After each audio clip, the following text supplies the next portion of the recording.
इस आधुनिक युग में लोग भूत प्रेत की कहानियों पर विश्वास नहीं करते, लेकिन आज भी कुछ ऐसी घटनाएं घटित हो जाती हैं जो उस काली दुनिया के बारे में सोचने पर विवश कर देती हैं। ऐसी ही एक दिल दहला देने वाली सच्ची घटना जो आपके रोंगटे खड़े कर देगी।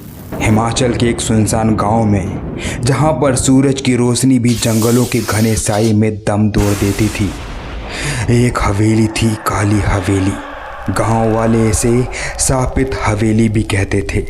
लोग इसका नाम लेते ही थूकते और माथे पर हाथ फेरते। कहा जाता है कि यहाँ एक ऐसी आत्मा भटकती है जो ना सिर्फ देखने वालों को डराती है बल्कि उनकी आत्मा को अपने साथ ले जाती है। उसका नाम था मालती, एक ऐसी औरत जिसे सैकड़ों साल पहले जिंदा जला दिया गया। उसकी चीखें आज भी हवेली की दीवारों पर गूंजती है। तभी वहाँ एक जिद्दी फोटोग्राफर अर्जुन अपने भाई रोहन और प्रेमिका नेहा संग वेकेशन पर पहुंच जाता है, जहां उसने शापित हवेली के बारे में सुना। लोगों ने चेतावनी भी दी, रात में वहां मत जाना, मालती का साया तुम्हें छोड़ेगा नहीं। लेकिन अर्जुन ने हंसकर टाल दिया। भूत वूत कुछ नहीं होता, मैं देखता हूँ कितनी डरावनी है वो मालती। और वो नहीं माना, जो शायद उसकी जिंदगी की सबसे बड़ी भूल साबित होने वाली थी। शाम की धुंध छा ही रही थी जब वे हवेली पहुंचे। दरवाजा अपने आप खुल गया। हवेली की दीवारें खून के धब्बों से लाल थीं। टूटी खिड़कियों से ऐसी सनसनाहट आ रही थी जैसे कोई फुसफुसा रहा हो। अंदर कदम रखते ही हवा ठंडी हो गई। नेहा ने अर्जुन का हाथ पकड़ लिया। मुझे अच्छा नहीं लग रहा है, चलो वापस चलें।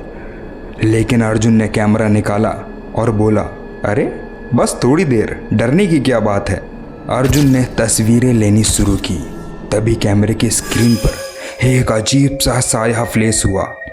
सफ़ेद साड़ी में एक औरत जिसका चेहरा स्क्रीन पर धुंधला था।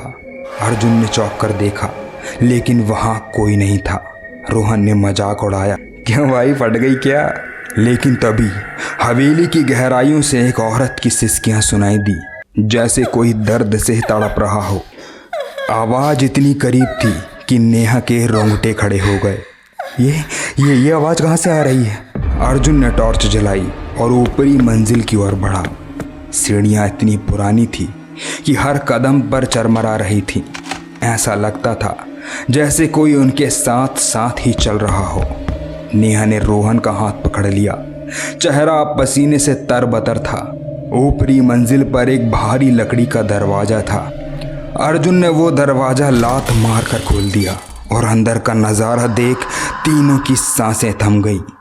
कमरे की दीवारों पर खून से लिखा था, भाग जाओ यहाँ से, जो शायद किसी इंसान ने अपने खून से लिखा था। बीच में एक टूटी चारपाई पर एक सफ़ेद साड़ी पड़ी थी जो हवा ना होने पर भी हिल रही थी। अर्जुन ने टॉर्च की रोशनी घुमाई और कोने में एक साया दिखा। लंबे उलझे काले बाल जिनके बीच से एक चेहरा झांक रहा था। उसकी आंखें नहीं थीं, सिर्फ काले गड्ढे और मुंह से काला गाढ़ा तरल टपक रहा था। वो साया धीरे धीरे उनकी ओर सरकने लगा और उसके साथ एक भयानक गंध जो बिल्कुल सड़े मांस जैसी थी। नेहा चीख पड़ी, लेकिन दरवाजा अपने आप बंद हो गया।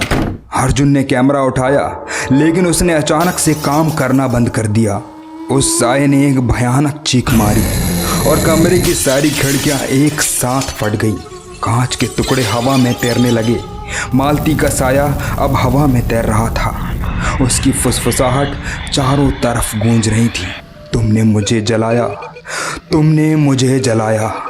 जब रोहन ने दरवाज़ा तोड़ने की कोशिश की, तब उसके हाथों से खून बहने लगा, जैसे कि कोई अदृश्य नाखूनों से उसे खरोच रहा हो। नेहा रोते हुए कोने में सिकुड़ गई। अर्जुन ने हिम्मत जुटाकर उसकी ओर देखा तो वो एक भयानक आवाज़ से किलकार उठी, जिसे सुनकर किसी की भी रूह कांप जाए। नेहा की आंखें पलट गईं। वो लगभग बेहोश होने ही वाली थी कि तभी दरवाज़ा खुल गया। रोहन और अर्जुन उसे उठाकर सीढ़ियों की ओर भागे, लेकिन सीढ़ियाँ जैसे अंतहीन थी। हर मोड़ पर मालती का साया नजर आता था, जो अब एक भयानक रूप धारण कर चुका था। उसके बाल हवा में सांपों की तरह लहरा रहे थे। उसकी भयानक हंसी दीवारों से टकराकर चीखों में बदल रही थी। जैसे तैसे वो मुख्य दरवाजे तक पहुंचे और बाहर भागे, लेकिन जब वो गांव पहुंचे तो उनकी सांसें थम गई। गांव सुनसान था, ना कोई इंसान, ना कोई घर, सिर्फ धुंध और ठंडी हवा।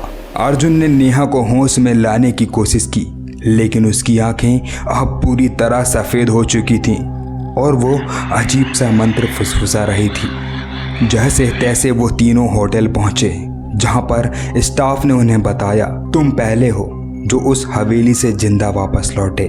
अर्जुन और रोहन नेहा को लेकर तुरंत शहर भागे, लेकिन मालती, जो अब नेहा के शरीर पर थी, उसने अर्जुन की ओर देखा और मुस्कुराई। इतनी भयानक मुस्कान देख अर्जुन का शरीर ठंडा पड़ गया, और जब अर्जुन ने कैमरा खोला तब उसने जो देखा, उसके हाथों से कैमरा गिर पड़ा। मालती का चेहरा जो कैमरे की ओर देख रहा था, और उसकी आंखों में नेहा की परछाई कैद थी, जैसे कि नेहा की आत्मा उसी में समा गई हो। उस दिन के बाद से तीनों का कोई अता पता नहीं। कहा जाता है कि मालती हिमाचल के NH-44 से जाने वालों को किसी न किसी बहाने से अपने पास बुलाती है।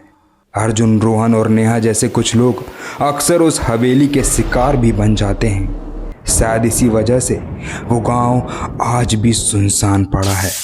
यदि आप अर्जुन, रोहन और नेहा की जगह होते तो क्या करते? क्या आप भी कभी हिमाचल के NH-44 से गुजरे हैं? कमेंट ज़रूर कीजिएगा। Thanks for watching.